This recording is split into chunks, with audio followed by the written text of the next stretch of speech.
Hello and good afternoon, everybody, and welcome to another Big Data London webinar. Today, in a rather timely session, we're looking at how we can use data-driven decisions when returning to work. So I'm Andy Steed, Content Director of Big Data London, and I'm joined today by JP King from Tableau. Hello and welcome, JP. Hello, thank you for having me. Yeah, no, not a problem. So these sessions are designed to be interactive, so please ask as many questions as you can during the session, and I'll endeavour to ask as many as I possibly can when JP's finished presenting in the Q&A section. Quick note of housekeeping: if you lose the stream at any point, you shouldn't, but if you do, just click refresh in your browser and you'll hop straight back in. However, without further ado, I'd like to introduce our featured presenter today. Over to you, JP. Thank you very much, Andy. Let me start sharing my screen. And if you guys just give me a quick confirmation that you can see the Tableau logo, we can get going. All good, all good. Perfect, excellent. So let's jump straight into it. I'll give a quick introduction to myself and this session and main goals today. My name's JP, and I'm a solution engineer at Tableau. Been here for about 2 years now. Previously based in our London office, I'm now based in lovely sunny Hampshire for now. And day to day, I help customers and prospective customers see and understand their data. That means technically understanding the Tableau platform, as well as how to work with their own data. Now, today, I'll be showing you an example of how to work with the abundance of data that we have access to.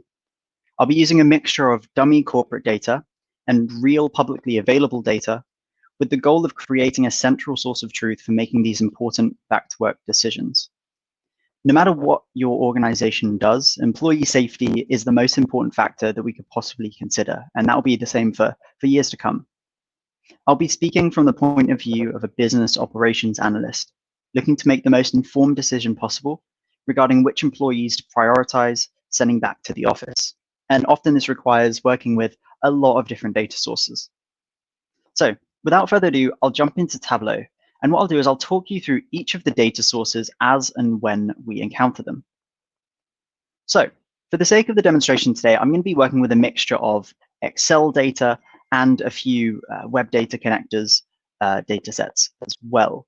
But it's important to note as well that Tableau can reach out to a multitude of different databases, whether they're flat files or actual databases here. So let me introduce you to our first dataset. I'll pull in a CSV here and talk you through it. What this dataset is this is our corporate data. This is employees' data. And more importantly, a record represents a single employee, what office they're based in, as well as their individual locations.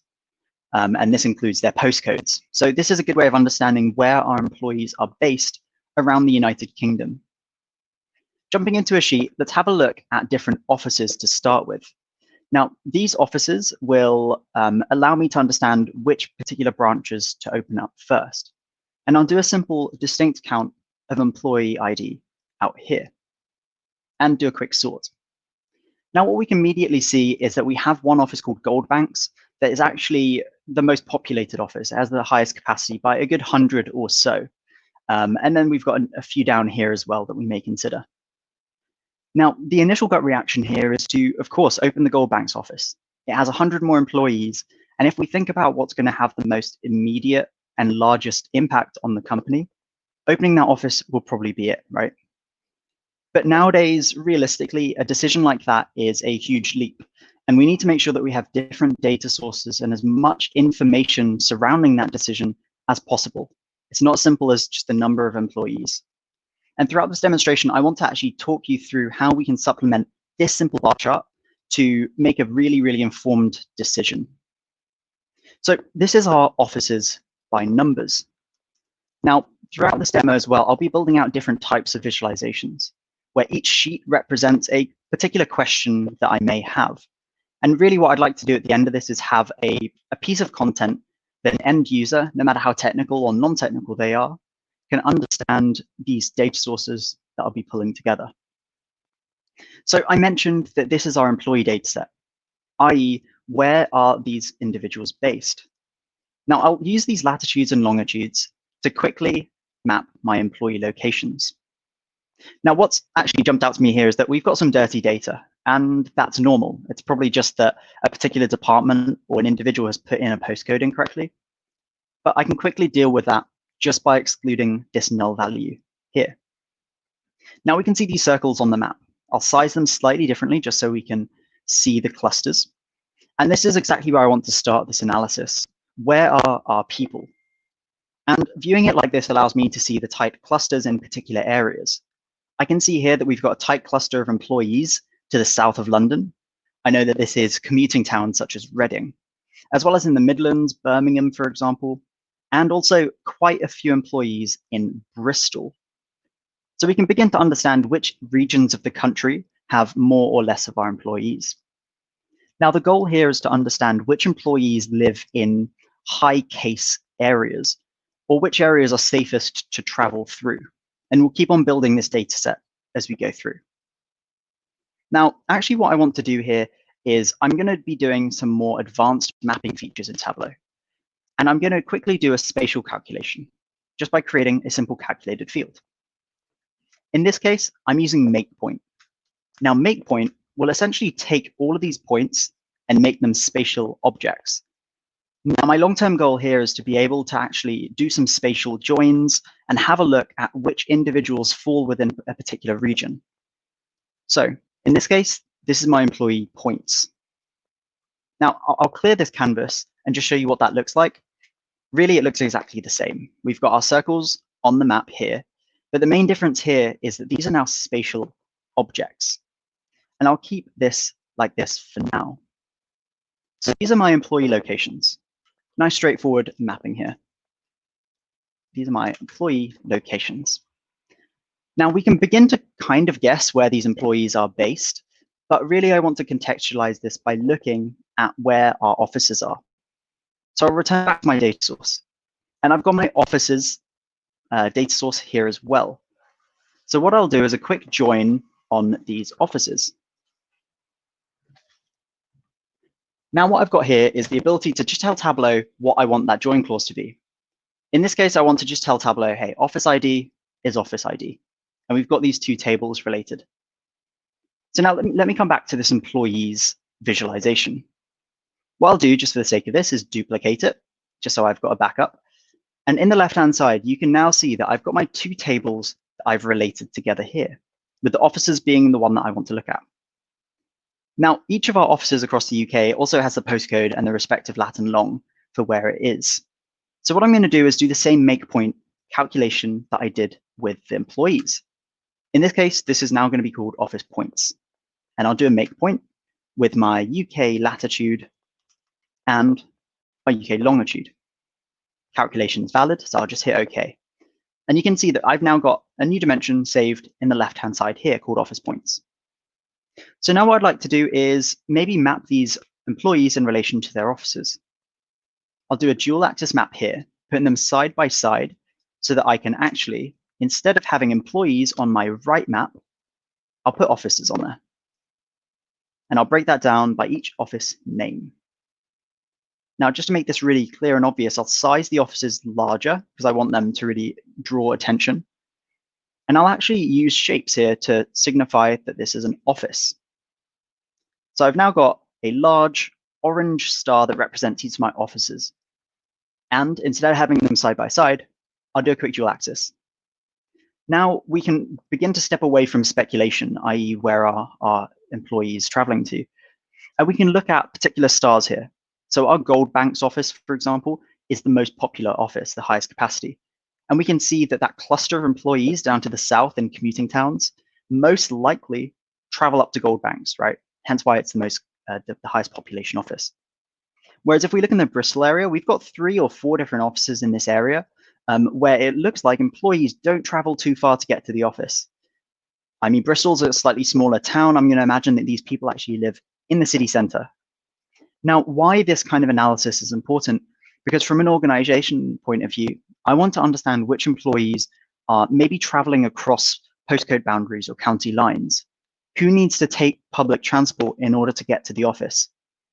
In our view, that is the higher risk category of employee.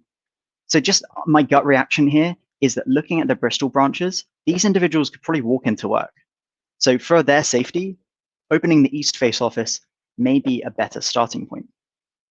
So this is good. We're starting to get our offices and employees on a dual axis map. Now, I'm going to take this a step further. What I mentioned here was that I wanted to do some more advanced spatial analysis. So my idea is to not just look at where the cluster of employees are, but actually understand how far people commute. So again, I'm just going to duplicate this crosstab. Now, what I want to do is another spatial calculation. I'll create a calculated field, and this is going to be called my commuting lines. And in the same way that I made points, I'm also going to make lines. And I'll use the make line calculation here. Now, all I'll do is I'll take the employee points and tell Tableau to draw a line in between each employee and their respective office. Clearing the sheet, let's plot my commute lines on this visualization. We can see it's starting to look a little bit different. Instead of having individual points, I now have a line that represents every single employee in the UK. And just to make this really clear, I'm going to change my map layers, showing things like streets and cities, just so this data is very, very consumable to someone that maybe isn't so data savvy. So what I can see here is essentially confirming my speculations, that these Reading-based employees are traveling really far to get to the outskirts of London and the Gold Bank's office. Whereas Bristol, these short lines represent essentially a walking distance to the office. So this may begin to inform my decision. Now, this is an interesting view, but I want to attach some more numerical value to these individual lines. What I'm going to do is do a distance calculation. So I can visually see how far these lines are, but really I want Tableau to help me calculate that. So I'm going to call this commute distance. And I'm going to just use a distance calculation, drawing the distance in between the employee points and the office points, specifying that I want that distance in kilometers as the crow flies. Hitting OK here will save this at the bottom. And this is actually a valuable calculation, because this is what's going to drive a lot of my analysis when deciding who comes back into the office.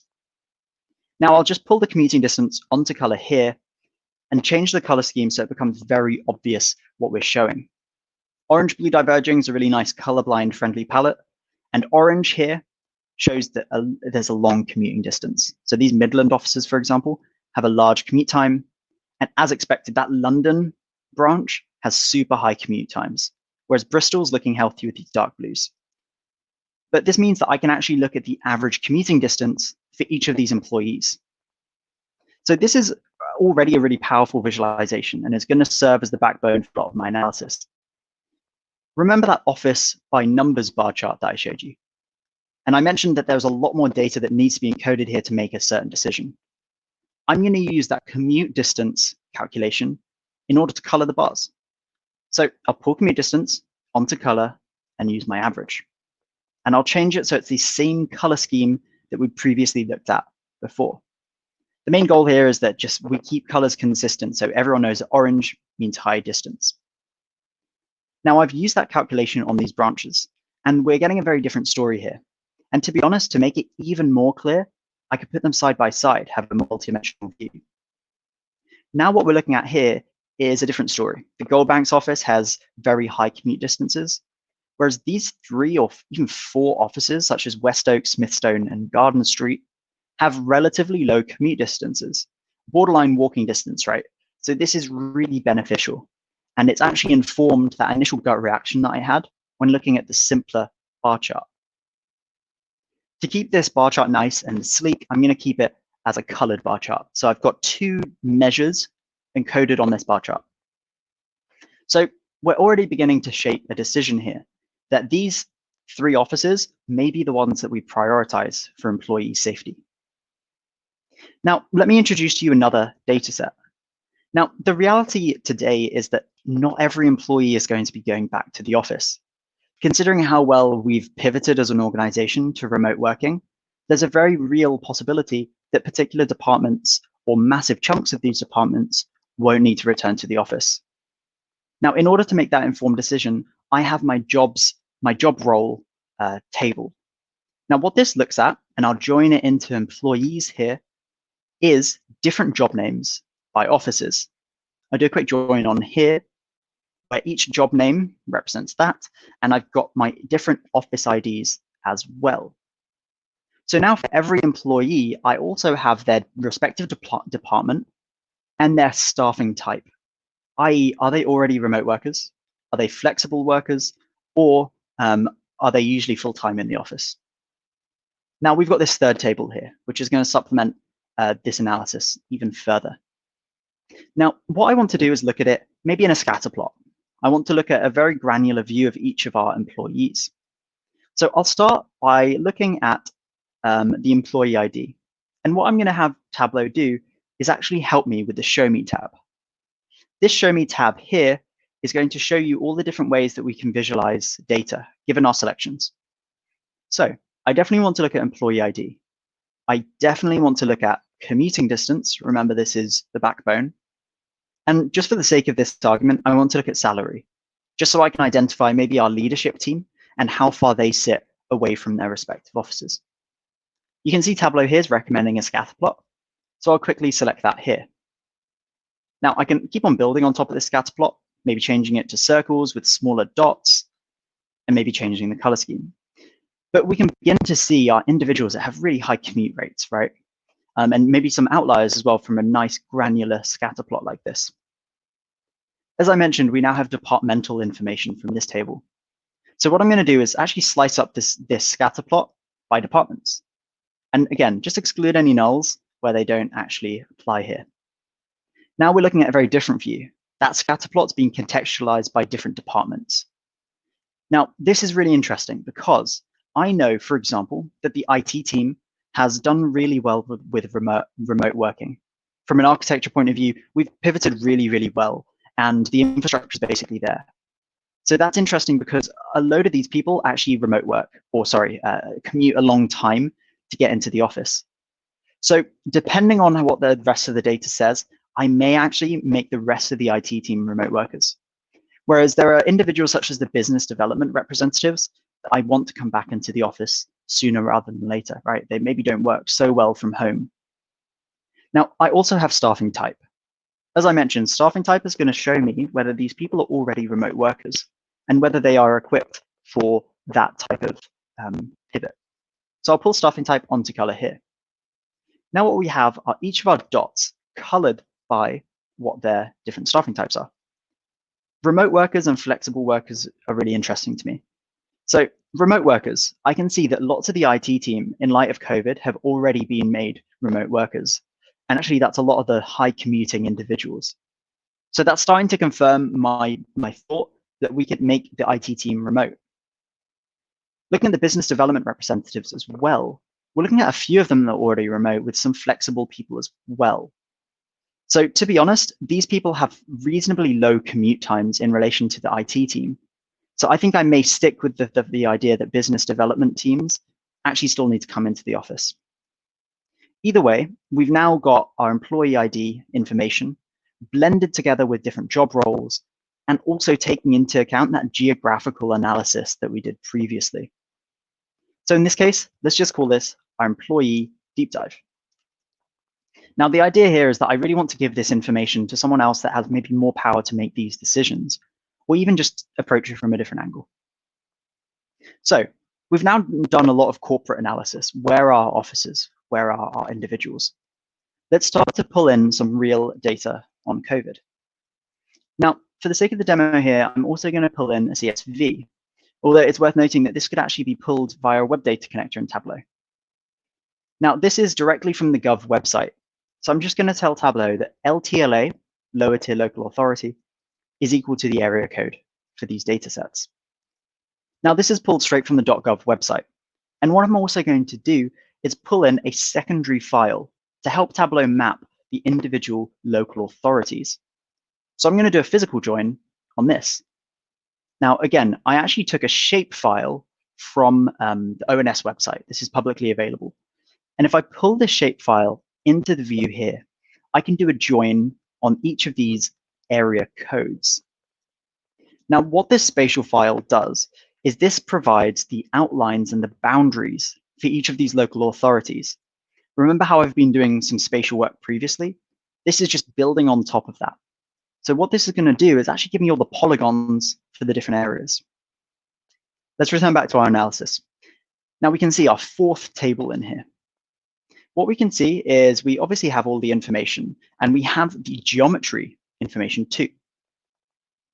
Double-clicking this will plot all of my polygons on the UK. And I want to split this up by area names. So now here we can hover over and have a look at the different local authorities. But this has also been joined on with some COVID data. So I'm going to pull in my daily lab confirmed cases and color it, changing the color scheme just so we can really make the outliers pop. To make sure that our color stays consistent, I'm not going to use blue and orange, I'm going to use red and green. Now, we've got all of our local authorities mapped on the COVID, with the COVID data. This, however, is looking at the highly aggregated view. Across the whole data set, which areas have been hit the hardest. Kent, for example, has, by the looks of it, the highest cumulative number. But we know that as we go forward, we want to understand which regions have had the highest spike in the last month or two, right? So I'm going to pull in my specimen date onto the filter shelf and just tell Tableau to give me a relative date filter. What this will do is this will give me a date and look back for the last 3 months, let's say, for example, according to whenever this data or this workbook is opened. Now, hitting OK on this tells us a very different story. Kent, for example, is still reasonably red in the last quarter, but Leicester, that deep red. Anyone based in the UK will know that Leicester essentially had a second spike and had to re-enter lockdown. And if we keep using data like this, we'd be able to identify places like Bradford, for example, and almost predict whether those places may enter a second lockdown. So as an organization, what am I going to do with this? I want to understand which offices sit close to the Leicestershire area. One thing that's positive here is that the Bristol area, which we wanted to reopen, is a reasonably deep green, which represents it's had lower cases than its neighbors. So how are we going to blend this with our office data? What I'm going to do here is do a side-by-side map. Now, I've got my postcodes on either side, but actually what I'm going to do is clear that off of the right map and return back to our office's CSV. Now, I can just put my office points on, breaking it down by different office names. And for consistency's sake, I'm also going to make these shapes again. I'll make them stars. And I'll make them white stars so they really pop on the back of that map, and maybe make them larger. Now, in the same way that I've been making dual axes with the office clusters, I'll just plot these on the same axes like this. So now this map means a lot more to the people that are going to be looking at it, i.e. the people that have offices in these particular areas. Birmingham, for example, is reasonably close to Leicester, so is the Lipton office. So from a organizational point of view, we may be a little bit reluctant to open this area until Leicester's calmed down in the last quarter. However, looking at our main branches, where we're looking at the Gold Bank office, this has a reasonably deep green. However, is London, so we may not want to send people back in, especially judging by commute times. Bristol, however, and the Somerset area is looking really good, reasonably low cases and short commute times. So we've got multiple data points which are leaning me towards a particular decision. So let's call this our COVID cases and offices. Now, people are seeing more and more of this data nowadays. If you tune into the news, you're going to see every other day. And we really want to make sure that data is as consumable and friendly as possible. What this means is we're plotting it on a map. People are very used to seeing maps. But there's also a COVID visualization that people are very used to seeing. Let's create a new sheet and I'll start creating that for you. Now, this looks at specimen dates on a daily basis. So I'll pull out specimen dates here onto the column and we'll drill down to the day level, looking at the daily lab confirmed cases over time. I'll make this a bar chart and hopefully you can begin to imagine what I want to create here. I'm going to do a side-by-side chart where I have two measures plotted on the same column. Now, if I make this a line like this, I can add a calculation to this visualization. Now, what I want to do is apply moving average. That's something I can do in 2 clicks with a quick table calculation. And we'll just do a moving average.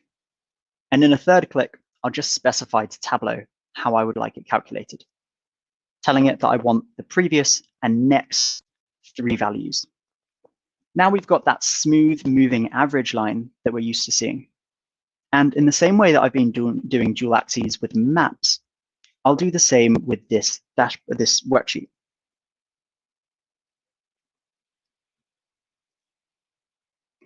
Making sure to synchronize my axes and maybe change the color scheme a little bit, just so that line really pops. So now we've got a COVID visualization that you're going to see on BBC News every day, right? And this is our live data. So this is the national trend.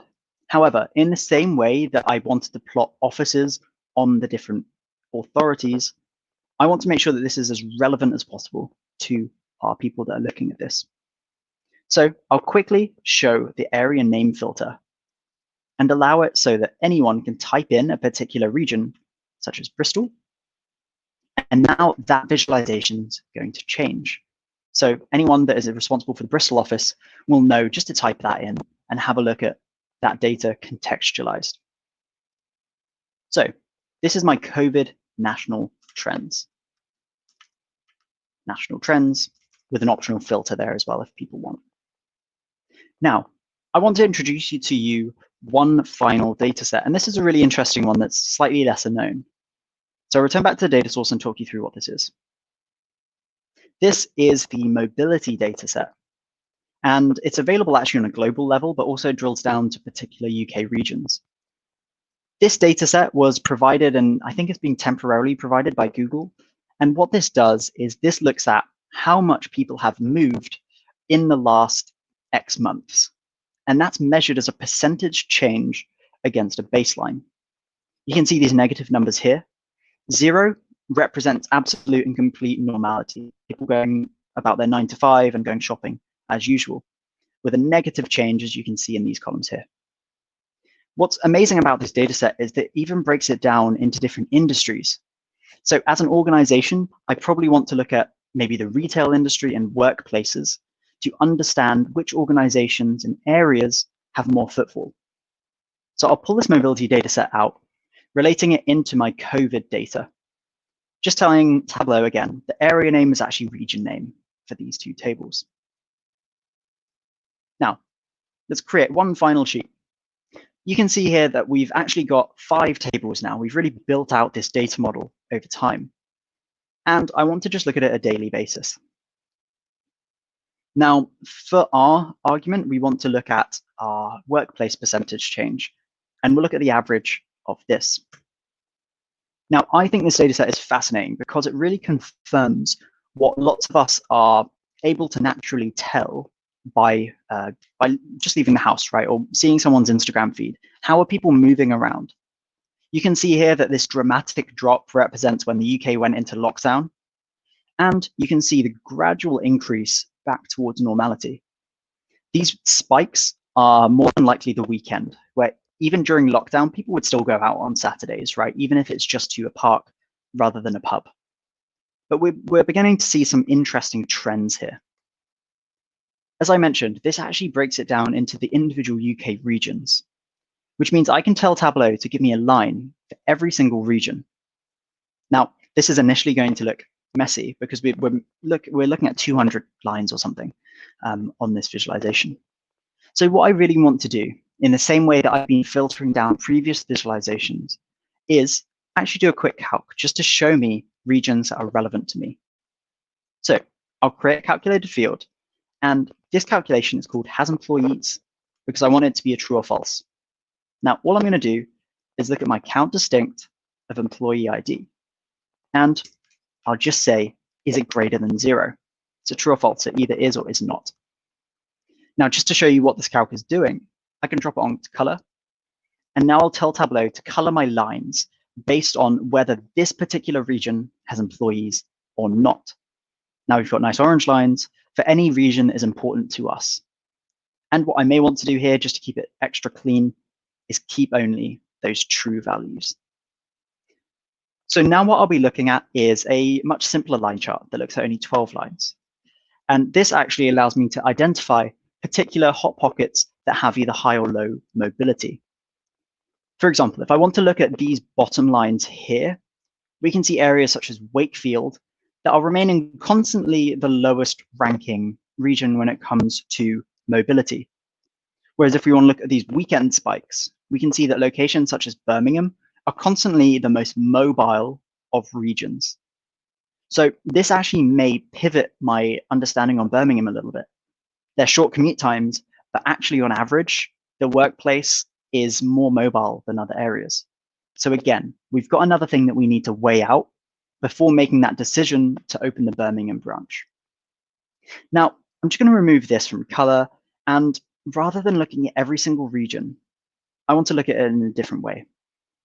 I'll remove region from the visualization, but it's worth noting that this is actually still just showing the line relative to whether these regions have employees or not.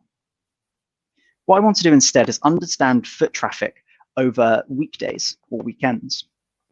So what I'll do is I'll pull data out onto detail here, and I can tell Tableau, give me a line for every single weekday. And what I may actually do here as well is just pop that onto the label so we can tell which days are which. Now, again, this is fascinating because it confirms what we think the public are doing.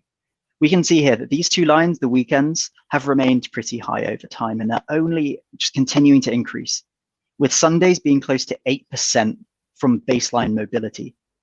That's very, very interesting. And these weekdays are remaining under 40%. Now, it's worth noting as well that what you do with this kind of information depends on the strategy that you want to take, right? Do I want to send back my workers only as soon as weekdays reach zero baseline, i.e. normality is returned, and different organizations in these regions have decided as well that it's okay to send people back? Or do I want to use this data to actually say, no, I want to send my workers back while mobility during the week is reasonably low? No matter what decision you make with this, the importance here is that this data is there, that it's consumable, and that it's very obvious what this is showing. So this is absolutely one of my favorite data sets, and I'd encourage you guys to go have a look at it. This is my mobility daily. Perfect. Now, I think we've really come to the end of our analysis, and we have certainly had a long journey. We've gone from one data source to 5 or 6. Now, what I want to do here is tie together all of these sheets, or at least the most important ones, so then an end user can use it. I'll create a dashboard, and I will just pull in everything that I think would be good for an end user. Now, I definitely want to look at my employee commute lines. This really tells a story. And I want to look at the COVID data side by side with it. I also want to look at our important corporate data, such as the office numbers. Remember, this is probably going to drive most decisions, as well as the employee deep dive. Last but not least, we'll include the COVID data at the bottom here. Now, I'll just do a quick bit of formatting, just resizing some of these maps here. I really like this area name filter, so I'll just pull that across here. And I don't really need these legends. I've tried to make it as clear and obvious as possible. Now, what I want to do is make sure that these aren't only on the same canvas, but also interact and speak to one another. This little funnel icon will tell Tableau to use every bit of interaction here as a filter for the rest of the worksheets. So what I want to do here is let's just kind of round out this answer to the question that we originally had, this Gold Bank's office. I don't think I'm going to be opening that anytime soon, but these 3 are really interesting to me. So as an end user, I can go in and I can filter down to these 3 individual offices. What becomes apparent to me is that it's Birmingham, Bristol, and by the looks of it, maybe Cambridge as well. And I can have a look at the different teams that will be affected by opening this office, as well as the kind of rising weekday mobility for those areas. What's interesting here is that the business development team, lots of these individuals are here. And these are people that I said I wanted back in the office sooner rather than later. So this large chunk of business development reps is really good for me. It contrasts a little bit, however, with the IT team. There are really only a handful of IT individuals that are based in this region. So if I wanted to bring back the IT team and prioritize that, or at least understand where they are, I could select the IT team, and that's going to show me the offices where they're based. What's interesting here is that it's mainly the Gold Bank's office, right? The Gold Bank's office has the most IT team. And when that is combined with the commute distance and my already existing inclination to have them be remote, that's kind of narrowed my decision. I think if we start to make the IT team full-time remote, we can start to get the infrastructure perfected and training and hiring going already, because they're based in London, and I don't want to open Gold Banks anytime soon. Now, this is how you would begin to work with this dashboard. What I've been using is Tableau Desktop so far. So what I'm going to do is publish this in to my Tableau Online site. This is going to be a secure and governed area where an individual or teams can collaborate on this data. And I'll publish this workbook up into my cloud environment. Now, within this cloud environment, when it publishes, it'll open up a new Chrome window. And after signing in, myself and the rest of the team can interact and engage with this dashboard as I showed you previously. I've built it in a really intuitive way so that people can click in and, depending on regions and teams, gain different bits of insight from this. Now, what I want to do as well is show you how this environment can encourage more data collaboration. Now, this dashboard is fantastic. It's really good to click through, but I've identified some insight that I need to monitor. In this case, Bristol and Birmingham are two locations that I really want to keep an eye on. So what I'll do as another user, not the creator of this, I'll type in the area name. Remember I showed you I can just type in Bristol, and this particular visualization in the bottom will update. What I want to do is keep track of this particular number. What I'm going to do is create a metric. And all I have to do for a metric is to select a single mark on my visualization. So I'm interested in this line chart. You can see in the right-hand side, this is giving me a snapshot of the Bristol cases. And this is my Bristol cases KPI. Now, the main benefit of doing this is I want to just isolate that mark. And I want to have it in a location where I actually don't even need to go to this dashboard to understand the current state of the Bristol branch. Now, I'll do the same with Birmingham. I'm a bit tentative on Birmingham, but I definitely want it as a KPI that I can constantly monitor. So I'll do the same thing that I did with Bristol, selecting this mark and telling Tableau to monitor the Birmingham branch for me. Let's do the same with Birmingham. Apologies, home internet is always a joy. There we go, and we've got the Birmingham branch. We can see that the numbers are slightly higher than Bristol, but it's flatlining a little bit, which is good. So this is my Birmingham KPI, and I'll hit create on this. Now, I'm going to return back to the return to work folder. This is where a few different teams have access to it, and really it's a place for monitoring different locations and summarizing lots of data into a single or a few tiles. These KPIs, these metrics that I've made here, will allow me just to navigate to this folder, every day, for example, to understand whether Bristol cases are spiking again. What's interesting here is that, to be fair, this has really kind of hammered home the Bristol thought that I had. It's giving me a bit more context around the daily change in Bristol compared to the Birmingham KPI. However, what's important here is that I've got these metrics to hand. And if I see a sudden drop or a sudden spike in Birmingham, for example, I can actually be proactive or maybe more reactive to these particular drops.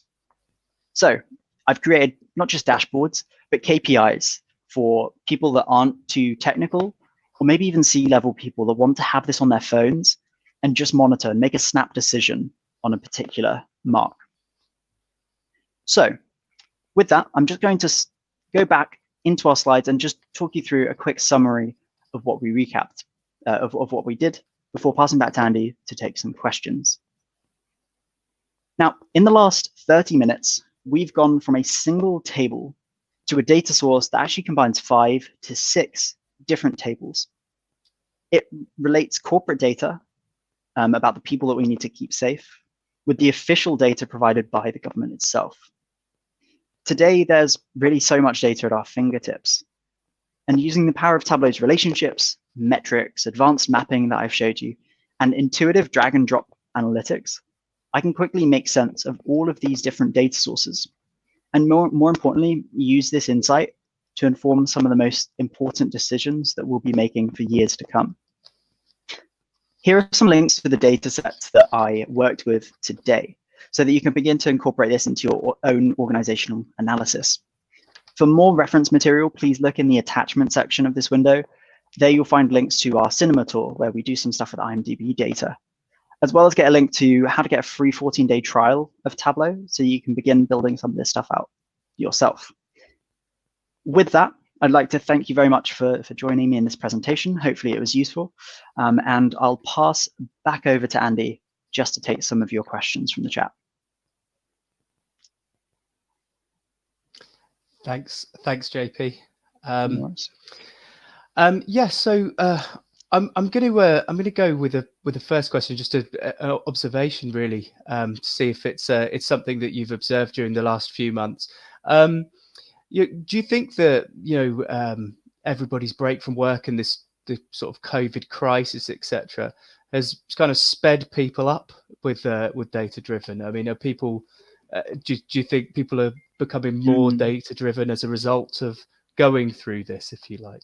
Yeah, absolutely. I think that's a really, really interesting question, and it almost talks about the industry as a whole and where we're at. I think I'd probably answer it in two components. I think people have been forced to become digital. If you think about the different organizations that maybe didn't have an online presence, they were essentially forced to make that pivot in the last few months. So if you think about some clothing brands, for example, that didn't have an online presence, they've had to really speed that up. And I think when you encounter technical transformation or technological transformation, you also have a data transformation. You have people spinning up lots of big databases and starting to track lots more data. So in being forced into the online space, all these companies are becoming data companies in one way or another. I think the second kind of approach to that is the importance of safety for employees, and making these decisions is sometimes a life or death thing, and you need to be able to make that decision with as many pieces of the puzzle as possible, just to ensure that your people stay safe. So yes, I think everyone is becoming even more data driven than they were before. Yeah. And I suppose a lot of this rides on senior management and buy-in from senior management. What from a data perspective, or somebody working in data like the people who are watching this, what would you recommend in terms of visualizations which really ring home to senior people? What kind of visualizations should they be prioritizing first to make sure that they're putting in front of them, so that gets the point across clearly? Yeah, very good question. So I would say when we're thinking about all of this data and how to visualize it, my recommendation is not to reinvent the wheel. I think there's been lots of successful COVID visualizations that have caught traction for a reason, like that dual axis chart that I showed you. Your C-level people, if they're tech savvy or not, will know what that means nowadays. So I would say don't reinvent the wheel on the COVID data, but also don't do the same with your company data. If you've always been visualizing it in a particular way, then possibly just merging these two in a single canvas like I did is probably a great start. I think there's lots of risk involved with getting experimental with this kind of data. And I think it comes down to collaboration and almost mentoring and peer assessing whether a visualization is good or not. And if you can do that internally, that's fantastic. Then you can sit down with a group of your execs and understand what's good and not. If not, leaning on Tableau and its community to understand which dashboards are good and can I mimic this with my data. So yeah, that's probably my recommendation on that one. Perfect. Yeah, obviously Tableau has a large community of users, and there's probably quite a lot of work already being done for you to look at. It's probably worth mentioning actually that there's some attachments to this webinar. You can see the button in the bottom left-hand corner of your screen that relates to JP's presentation we just heard. Also, there's the link to Big Data London, the online conference, and a link to some of the further webinars that are coming up. We've got another one with a Tableau user, actually, Gatwick Airport, which looks exciting in a couple of weeks. So if you enjoyed this one, it'd be a good idea to sign up for that one. I'm going to reword the question slightly from that's been sent in about have you had problems attaining data? Where is the best place to pull this kind of data? Where did you pull it in for this chart? Yeah, great question. So any .gov website is very good. I think maybe called Open Data or maybe opengeography.gov is where I got the COVID data, as well as individual UK mapping stuff. So anyone that's worked with UK geography data will know that it comes in different levels, whether it's region, postcode, local authority. There's lots of levels to it, and there's no better place than going to an official .gov website for that. So that's probably what my recommendation is. Perfect. Just staying close to official sources as possible. Of course. And yeah, to answer the guy's question, you know, we're all a little bit in the dark about the data that's coming out, and you know, we've got to trust the sort of official data that comes through. So I think that's probably the best advice. It will at least give a good overview and a steer on what's coming next, I guess. Yeah, so lastly, I wanted to touch a little bit on the collaboration element you mentioned. Obviously, for the point of this presentation, which I really enjoyed actually, and building it all out in so quickly, and it was you doing this by yourself. However, I imagine that it'd be data teams doing this in practicality for you know, larger organizations. Who should be collaborating? Who should be getting involved? And yeah, which parts of the data team, and what's the best way to collaborate, especially with everybody being apart from each other? Yeah, it's a really good question. I think the first thing I'd recommend is very clear and distinct roles around who's fetching the data, who owns it, and who is going to be building on top of it. So I think if you think about the stuff that I did today, I went out and got the data myself. I cleaned it, I added logic on top of it, and then I published it up. That was my role. From that point, as many people as you want can collaborate off of the back of that. So what I showed you a second ago was a simple creation of a metric. But what you can also do within the browser is do the same drag and drop stuff that I did on my desktop tool.